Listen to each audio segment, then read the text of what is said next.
Hello everyone, welcome to exam ready. तो दोस्तों, SBI clerk 2021 के प्रीलिम्स हो गए हैं और सारे बच्चे अब मेंस की तैयारी में लग गए हैं। तो बहुत सारे बच्चों के मन में कुछ सवाल आ रहे हैं मेंस से रिलेटेड।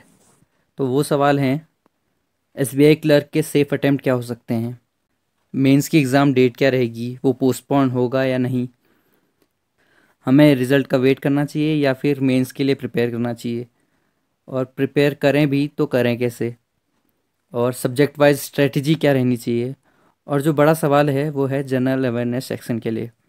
तो आज की इस वीडियो में हम बात करेंगे इन सारे सवालों के बारे में, और ये बात करेंगे कि हमें कैसे एसबीआई क्लर्क मेंस के लिए प्रिपेयर करना चाहिए और क्या क्या हमारी अप्रोच हो सकती है।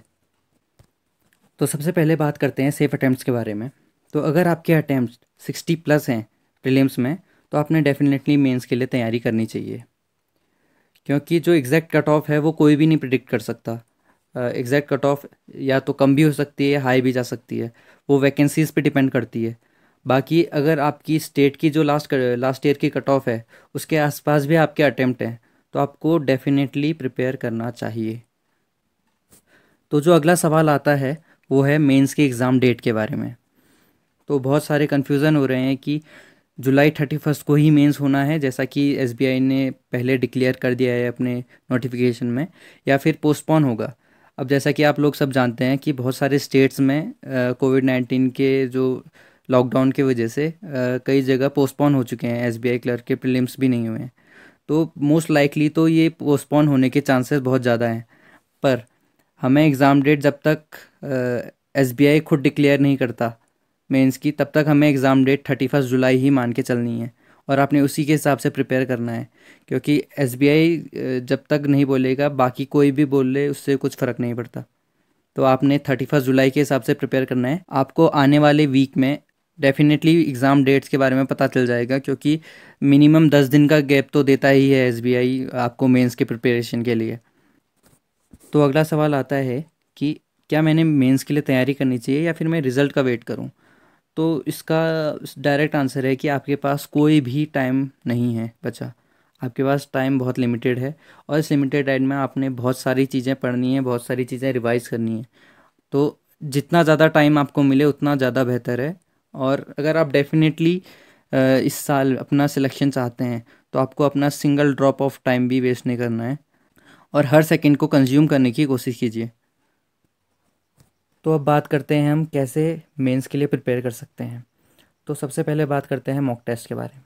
तो मॉक टेस्ट जो है आपका सबसे इम्पोर्टेंट रोल प्ले करता है बैंकिंग प्रिपरेशन में। तो आपने वीक में 2 से लेके 3 मॉक टेस्ट देने हैं। 3 इनफ हैं, क्योंकि बहुत टाइम टेकिंग होते हैं, 3-3 घंटे के होते हैं। तो डेली अगर आप लोग मॉक टेस्ट देंगे तो आपको जो कॉन्सेप्ट आपके जो वीक हैं उनको इम्प्रूव करने का टाइम नहीं मिलेगा। तो 2-2 दिन का गैप रख के आप मॉक दे सकते हैं। मॉक टेस्ट देने के बाद उसको एनालाइज करना है। जिस दिन आप मॉक टेस्ट दें, 3 घंटे आप मॉक टेस्ट दे रहे हैं तो 3-4 घंटे आप उसको एनालाइज करने में दीजिए। कौन सा आपका वीक सेक्शन है, कौन सा आपके स्ट्रॉन्ग सेक्शन है, उसको एनालाइज कीजिए। उसके बाद अपने जो वीक सेक्शन है, वीक टॉपिक हैं जो, उनको स्ट्रॉन्ग बनाइए। आपके ब्रेन की जो मेन स्ट्रेंथ है वो मेंस में चेक होती है। तो आपके कॉन्सेप्ट बहुत अच्छे से क्लियर होने चाहिए मेंस के लिए। और चौथा पॉइंट है, आपने प्रीवियस ईयर के क्वेश्चन सॉल्व करने हैं। अब प्रीवियस ईयर के क्वेश्चन सॉल्व करके आपको एग्ज़ाम का जो पैटर्न है उसके बारे में पता चलेगा, कितने क्वेश्चन किस सेक्शन से आते हैं ये पता चलेगा, और आपको किस लेवल का क्वेश्चन आते हैं ये सब पता चल जाएगा। इससे क्या होगा, आपको पता चलेगा कि प्रीवियस ईयर का पेपर कैसा था, उसका लेवल कैसा था, और उस हिसाब से आप अपनी तैयारी कर सकते हैं आगे को। तो आपने क्या करना है, अपने डेली टास्क पूरे करने हैं। एक टास्क बना लीजिए अपने लिए कि आपने इस दिन, आज इस पूरे दिन में इतने इतने क्वेश्चन करने हैं, इतने इतने चैप्टर से इतने पजल करनी है। तो ये आपके टास्क हो गए, और आपको उन टास्क को एक टाइम पीरियड के अंदर पूरा करना है। तो अब बात करते हैं सेक्शन वाइज स्ट्रेटजी की। ये एसबीआई क्लर्क मेंस का एग्ज़ाम पैटर्न है। तो इसमें एक प्लस पॉइंट ये है कि आपका सेक्शन वाइज कट ऑफ नहीं है, सेक्शनल कट ऑफ इस पेपर में नहीं होती है एसबीआई क्लर्क में। तो आपने क्या करना है, आपको घबराने की ज़रूरत नहीं है कि आपका अगर कोई वीक सेक्शन है, जैसे कि आपकी क्वांटिटी वीक है, इंग्लिश वीक है, कुछ भी वीक है, तो आप बाकी 3 सेक्शन में अच्छा स्कोर करके अपना स्कोर बूस्ट कर सकते हैं।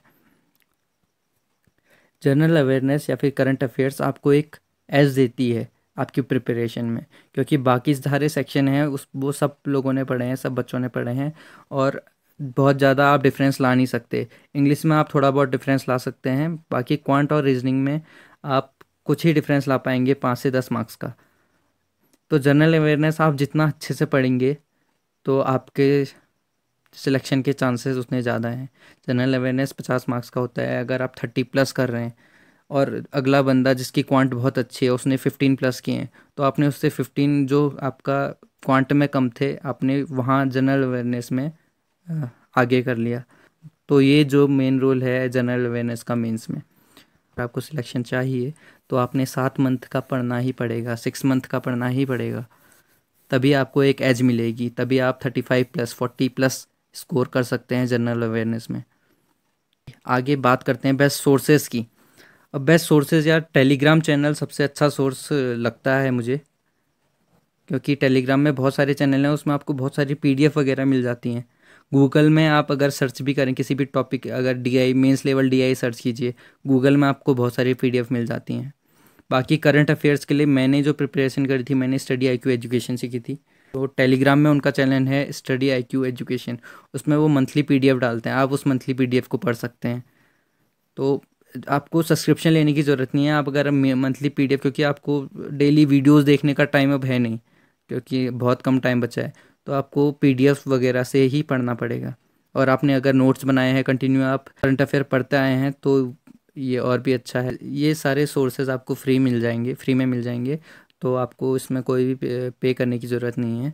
जैसे कि अड्डा या फिर ग्रेड अप के ऐप आते हैं, उसमें डेली क्विज़ होते हैं, तो उसमें 15-15 मिनट 20-20 मिनट के डेली क्विज़ होते हैं। ये फ्री क्विज़ हैं, आप इन्हें डेली बेसिस पर दे सकते हैं। इससे आपकी स्पीड भी इंक्रीज़ होगी और आपको बहुत सारे क्वेश्चन मिल जाते हैं। अगर आपने मेंस की डीआई की जो कॉन्सेप्ट समझने हैं तो आप आशीष अरोड़ा सर से पढ़ सकते हैं, बहुत अच्छे तरीके से समझाते हैं सर। बाकी पज़ल्स हैं अंकुश लांबा सर। तो ये कुछ सोर्सेज थे जिनसे आप अपनी तैयारी कर सकते हैं। बाकी बहुत सारे सोर्सेज और हैं यूट्यूब में, तो आप कहीं से भी तैयारी कर सकते हैं। अब है डेली टास्क की बारी। तो डेली टास्क जब मैं प्रिपरेशन करता था तब क्या क्या डेली टास्क रहे हैं मेरे। आज से जितना भी टाइम बचा है मेंस के लिए, इन दिनों में जितना भी आप अपने आप को कष्ट दे सकें, वो कष्ट आपको जो है आपका सिलेक्शन करवाता है। डेली टास्क में आप कर सकते हैं 10 मेंस के लेवल की पज़ल। मेंस लेवल की पज़ल हो जाती हैं 10-10 मिनट में, या फिर 5-5 6-6 7-7 मिनट में हो जाती हैं मेंस के लेवल की पज़ल। 10 डीआई कर सकते हैं, उसमें कैसलेट करिए, कैसलेट भी कीजिए, डीआई कीजिए। सोर्सेज आपको यूट्यूब में मिल जाएंगे, यूट्यूब लेक्चर देखिए, पर उससे पहले सॉल्व करने की कोशिश कीजिए। लेक्चर जैसे आप देखते हैं उसको पॉज कीजिए, पहले सॉल्व कीजिए, उसके बाद आप लेक्चर देखिए। अगर आपको समझ में नहीं आ रहा है उसके बाद आप उनकी अप्रोच देखिए, किस अप्रोच से किया है, क्या है, इनपुट आउटपुट कीजिए। अर्थमेटिक के हर चैप्टर के 5 क्वेश्चन करेंगे और थोड़े हाई लेवल के कीजिएगा। 5-5 क्वेश्चन, करीब आपके 10 चैप्टर हैं मेन, तो 10 में 50 क्वेश्चन आपके अर्थमेटिक के हो गए। तो 50 क्वेश्चन एक दिन में हो सकते हैं आराम से। बाकी 5 रीडिंग कॉम्प्रिहेंशन, क्योंकि 3 रीडिंग कॉम्प्रिहेंशन तो आते ही हैं मेंस में, तो आपने 5 की डेली प्रैक्टिस करनी है। और रीअरेंजमेंट आते हैं इंग्लिश में, तो इनकी प्रैक्टिस कीजिए। और करंट अफेयर तो डेली पढ़ना ही पढ़ना है, और उसके क्विजेज़ जो जहाँ से भी मिल सके आपको, अड्डा ग्रेड अप वगैरह में डेली क्विजेज़ होते हैं करंट अफेयर के, और भी बाकी सोर्सेज हैं, वहाँ से भी आप डेली क्विज़ दे सकते हैं। Thank you for watching.